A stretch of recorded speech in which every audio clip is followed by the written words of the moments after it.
Hi, good morning!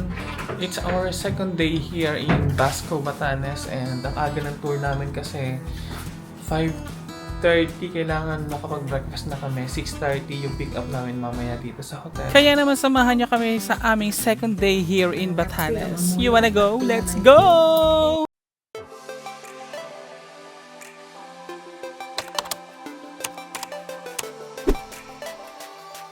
So after naming mag-breakfast, sinundo agad kami ng driver ng van kasi kailangan naming makaalis ng maaga, and tingnan nyo naman, sa sobrang aga namin ngayon, madilim pa, bumabiyahe na kami kasi nga kailangan naming maabutan yung unang biyahe papuntang Samtang Island. So this time hindi pa namin kasama yung aming tour guide kasi sabi niya nakatira siya malapit sa port, imimit na lang niya kami doon pagdating. So basically eto yung aming first stop, etong Ivana Port, kasi dito kami sasakay ng bangka papuntang Samtang Island. And maaga pa lang nandito na yung aming tour guide, inaantay niya na kami, and then in-advise niya na kami na magsuot na ng life jacket. As you can see, marami na yung tao ngayon dito sa port.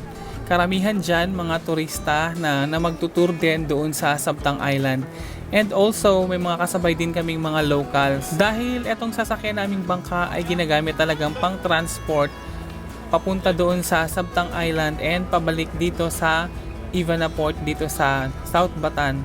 At mapapansin mo, hindi lang talaga siya pampasahero, kundi ginagamit din siya pang transport ng mga goods, and katulad ng mga motorcycle na yan, dadalhin niyan doon sa Samtang Island. And yung biyahe namin from Ivana Port papuntang San Vicente Port doon sa Samtang Island is almost 30 minutes. At yung tagal ng biyahe ay nakadepende sa kind of weather. Kung maalon, medyo mahigit 30 minutes daw ang biyahe rito. And according sa tour guide namin, kapag sobrang maganda daw talaga yung panahon, marami kang makikitang dolphins na sumasabay sa bangka.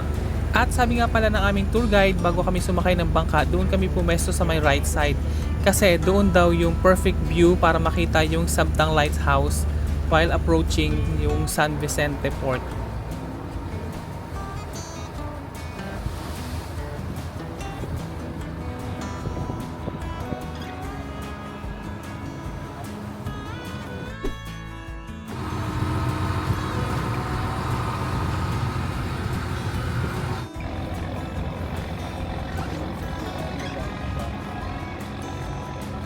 And finally, welcome here in San Vicente Port dito sa Samtang Island.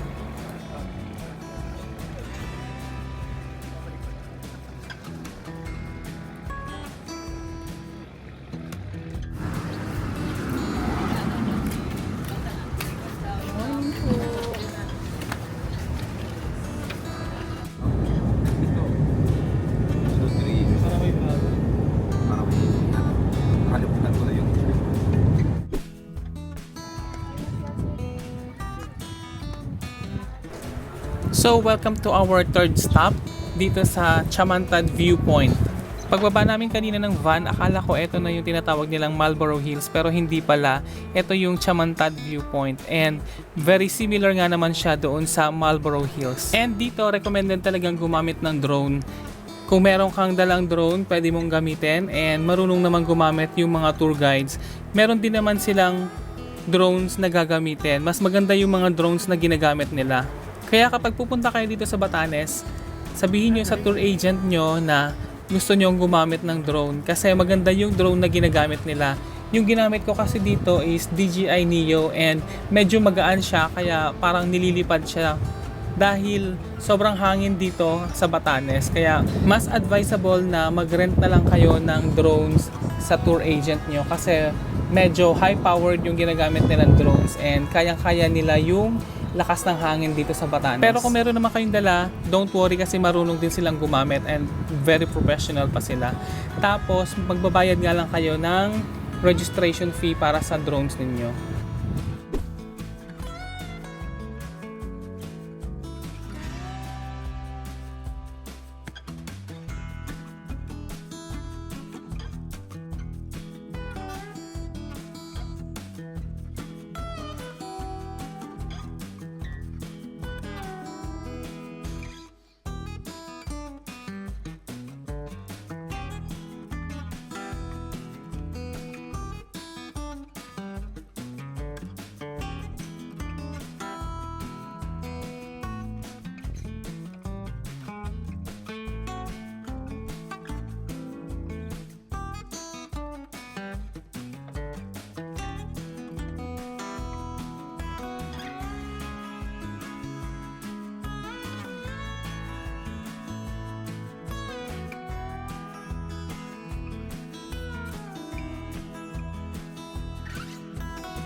Ganda.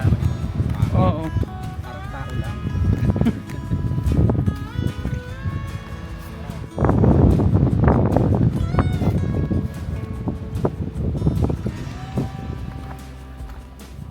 White hand.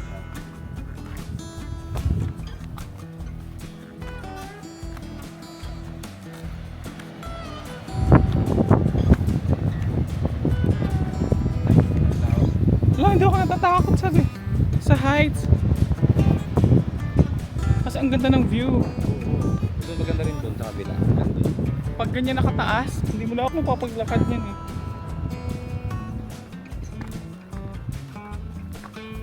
Sana hindi mahirap.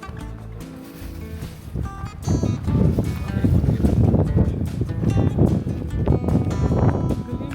Ang ingay ng drone ko, no? Dinig na dinig dito. Wow! Dagat! Tara. Oh my gosh! Ang ganda! Wow! Ang ganda! Actually, nangangatog yung tuhod ko kasi takot talaga ako sa heights. Pero worth it. Ang ganda ng lugar. Grabe.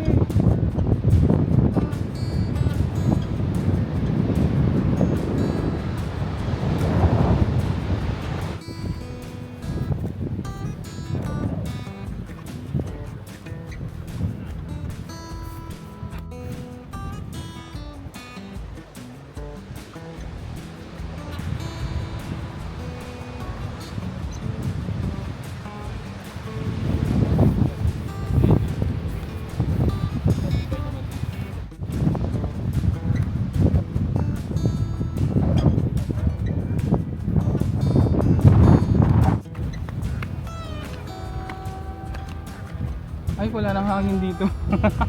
Medyo. Pagdating sa taas, babalik yung hangin. Kaya natakpan.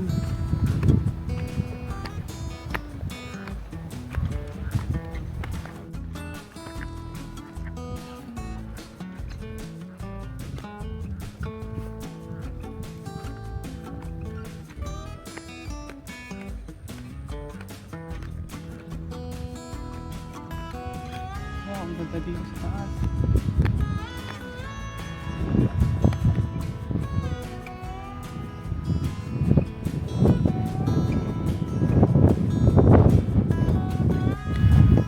Oh, hiningal kayo.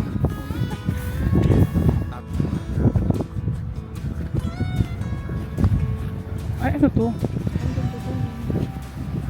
May puro talaga ba to, no? Ganda pala, no? Hindi pwedeng doon ka lang, ikaw lang kasama talaga yung group. And yung nakikita nating beach dyan sa baba ay sabi ng tour guide, sanctuary daw yan ng mga pawikan. Kaya bawal maligo dyan kasi dyan daw nangingitlog yung mga pawikan. Parang every corner, ano yun, paradise. Every corner is paradise. Hindi na. Dito ka sa beach. Sanctuary.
At ito na yung isa sa pinaka the best part dito. yung free taste ng Arius Wine tsaka yung iba pa nilang product. So parang basically merienda time tayo dito kasi parang nagutom talaga kami kanina. So this is the part na magde-demonstrate na si nanay ng mga Arius Wine and for free taste na rin siya. Matamis ito. Di ba kuya, ang gusto mo? Batanes 3. Arius wine. Arius Wine. Ah, ito yung Aryo. Arius wine. Masarap. Yan ba yung nasa kachap? Ito, yung Arius.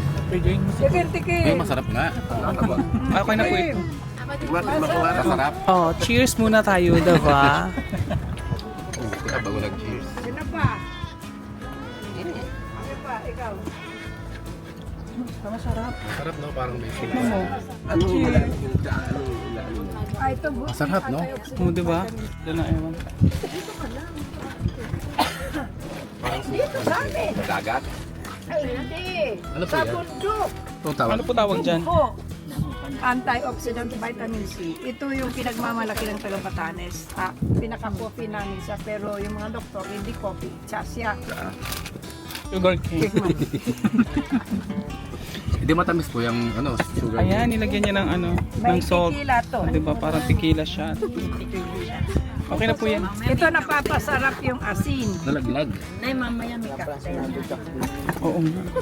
Sobrahan tayo. Tama na, ang dami na po yan. I-asin nyo na lang. I-asin. Okay, naman kayo naman. Tapos magpulutan kayo ng seaweed. Matapang siya. Gusto na una. Ito yung alam mo yung 3 ano, nightcap. Nakakatingkin ka nito kung kasalan lang dito. Kasi Ah. kahit saan kayo magtanong, wala kayong mabilihan nito. Wala sa tindahan ito. Kasi reserve nila kung may kasalan. Nagkwanto ka sa kasalan, hindi ka pa namusta, hindi ka Dalawang bagay yan, isang kinuha sa bundok, isang kinuha nyo sa dagat. Tignan nyo, tama yan. Sige, mag-inom pa tayo. Masarap. Pala masaya si nanay. Hindi, basta may sugar kasi yung sugar Maganda yung ano yan, ano nang masarap din yan eh. alcohol is from sugar. 15%. Ito ang 9. Ito. Asan po yung last na yun? Yung hindi na tikman kanina. Ayan yung ano, buyabo. Ito? Saka, oo. Pagka pala mataas ang blood sugar. At ayan, tanggera na muna tayo for today's video kasi ang sarap ng wine nila. Ito nga pala yung tinatawag nilang Vuyavoy.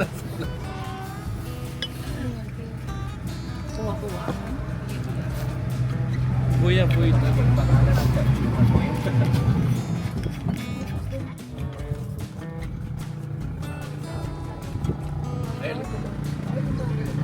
Kuya, di masarap.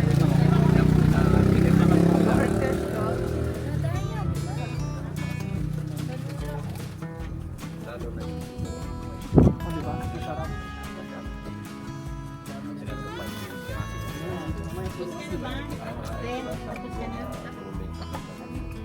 Parang supa na lang pero okay. Magkano yung ganun? 20. Kalabasa pancake. Masarap yan. Ayun, tikman Lalo natin pag- kalabasa pancake. Hindi tayo. Oh. Ang kuha ka dito ng pambayad natin. Ito to. Hindi kain muna tayo bago bayaran. Kaya nga. Kain muna kayo. Baka gusto nyo mainit. Pwede initin yan. Sige po. Meron kayo. Ito, tissue. Hindi. Kalabasa Ano yun? pancake. Kalabasa yan. Mars, Kasama pa doon. kalabasa pancake. Oo, kung gusto nyo. Lagyan nyo ng ano. Ng bubong kayo. Sarap. Yung kalabasa pancake ni nanay, it really goes well with the bukayo. Ang sarap ng combinations, grabe. Parang feeling ko kayang-kaya naming ubusin ni Kuya Jim yung isang food pan dito. Oh. Okay na to. Kalabasa with buko. Bukayo.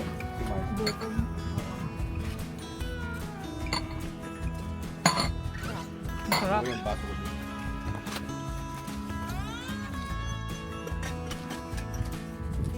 Alam, pwede nga yung kalabasang gawin. Oo nga. Opo, galing na po kami sa baba. Salamat po. And good thing na hindi tayo nalasing sa pre-taste nila ng mga wines kasi meron pa tayong next stop dito sa Sabidug. So dito naman sa maliit na village na to, makikita yung mga old stone houses dito sa Batanes. Na kung tawagin nila ay yung mga dakay. Anong puno to? Ito yung Arius, yung ginagawang wine. Wala pa siyang bunga. Mga puno dito pa kaibay, no? Oo. Endemic lang yung Arius dito, no?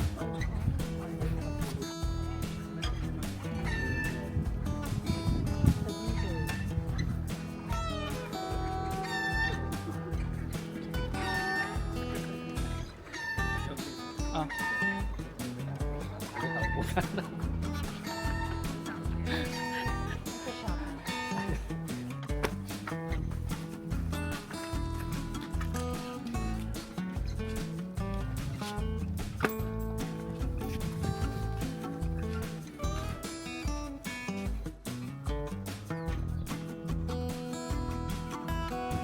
Dalawang kwarto lang pala. Etong pinasok naming old house na to, parang ginamit pa siyang classroom kasi nga meron pa siyang blackboard.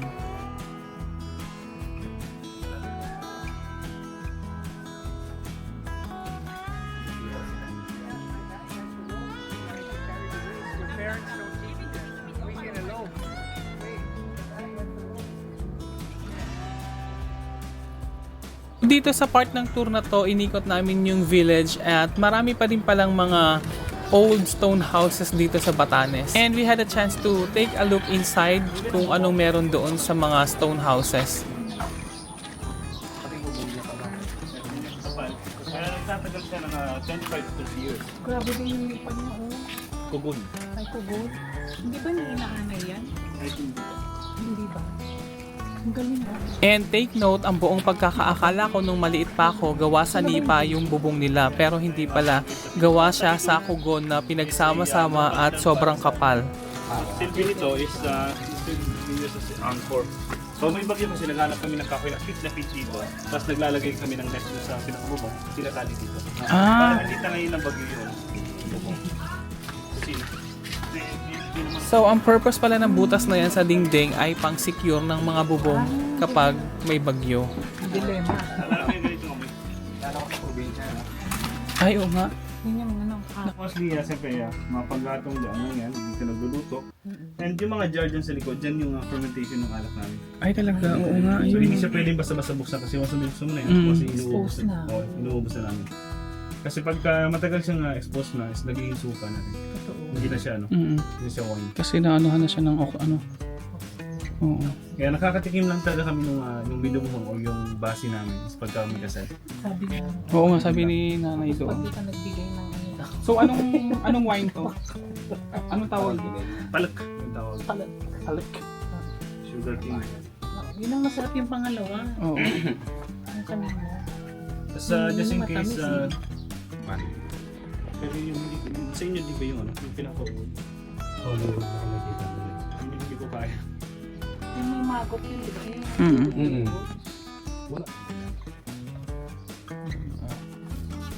Nahawakan mo na yung totoong bubong ng bahay. Sorry lang. Pero ang kapal, oh. Galing Basta naman iwan yung pakagawa. wall lang eh. Lalagyan na lang ng pangalawa.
At syempre, hindi natin pwedeng palampasin yung experience na magbibisikleta tayo dito with Ivatan costume. Oo, parang local talaga siya.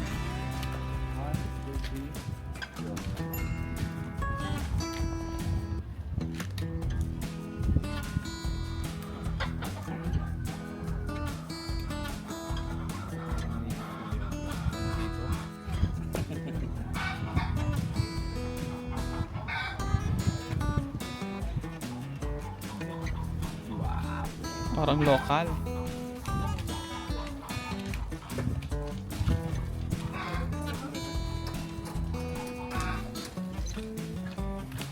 Yung bagong uniform mo, Kuya Jin.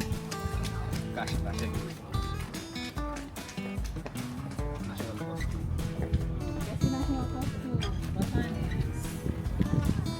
Galing. Parang. Moro mangkay.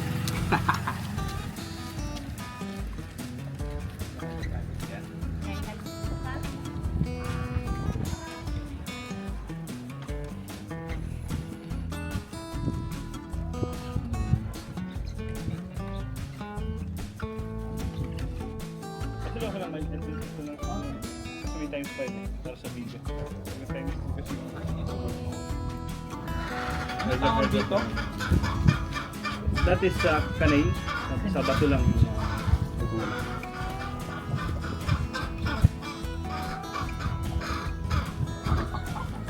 Law.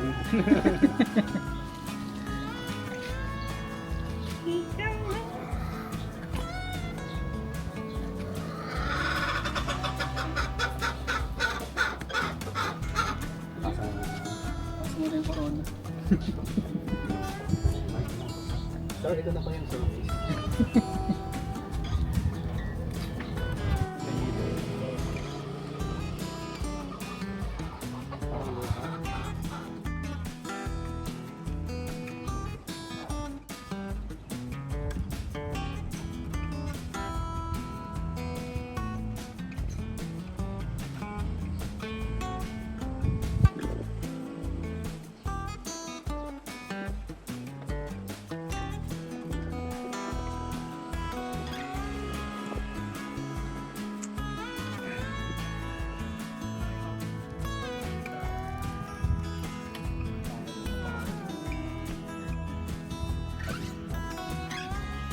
Basta national costume ka.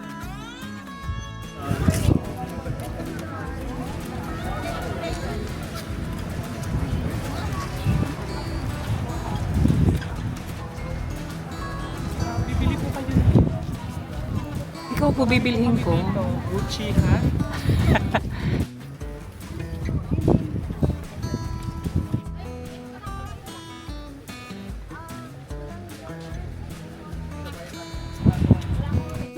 And after namin doon sa village, yung next stop namin ay dito sa may Morong Beach.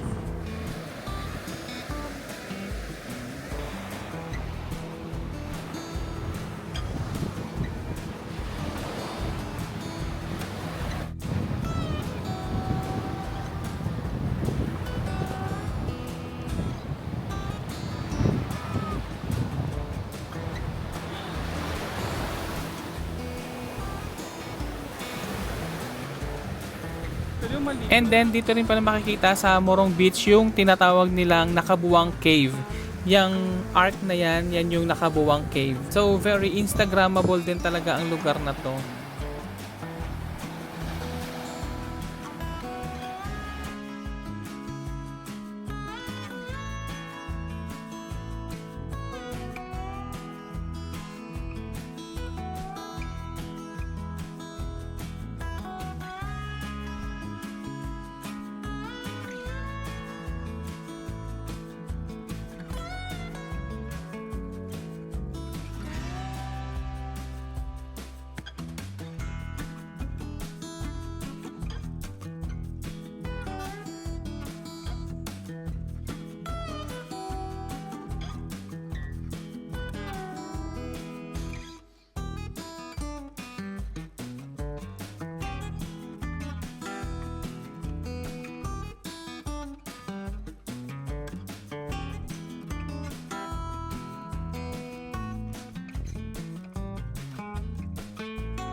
So for our next stop, dito kami pumunta sa The Figura Cafe for lunch. Ito talaga yung pinaka-advantage The ng Figura pagkuha Cafe. namin ng package tour kasi nga included na yung lunch and pagdating namin dito, meron ng reservations para sa amin.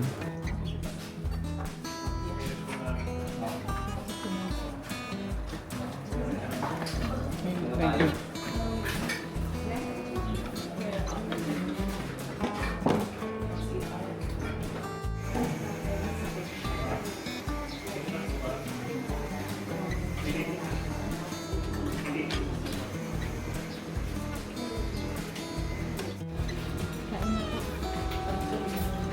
Bakal.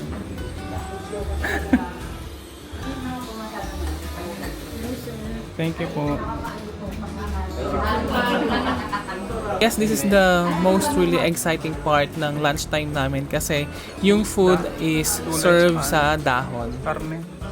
And dito na rin pala natapos yung aming tour dito sa Sabtang Island. After namin mag-lunch, aantayin na lang namin yung biyahe pabalik ng Ivana Port doon sa South Batanes. And tama nga yung sinabi ng tour guide namin kanina na paiba-iba talaga yung weather dito sa Batanes. And we were so lucky na umulan siya after na namin mag-tour, after namin na mag-lunch. By the way, natapos nga pala yung tour namin mga past 12 na and nag-antay lang kami saglit kasi 1 PM yung biyahe ng bangka pabalik ng Ivana Port. Yung reason kung bakit maaga natapos yung tour, around 1 o'clock, pabalik na kami ng Ivana Port kasi very unpredictable yung weather dito sa Batanes. Kasi kapag bandang hapon na ay lumalakas daw talaga yung alon.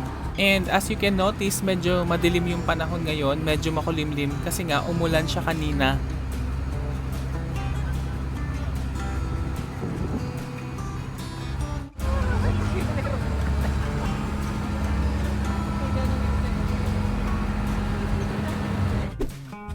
Dahil nga maaga natapos yung tour namin, maaga rin kami nakabalik kanina ng hotel and nagkaroon kami ng mahabang pahinga kaninang hapon.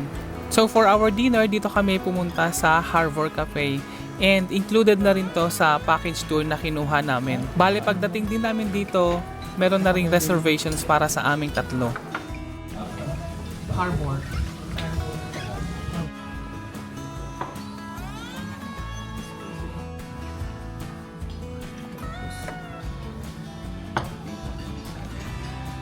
Anong fish po yun, sir? Ano pong yun? So ayun na nga at hanggang dito na lang yung ating for today's video para sa ating day 2 dito sa Batanes Tour. Thank you so much for watching. Bye!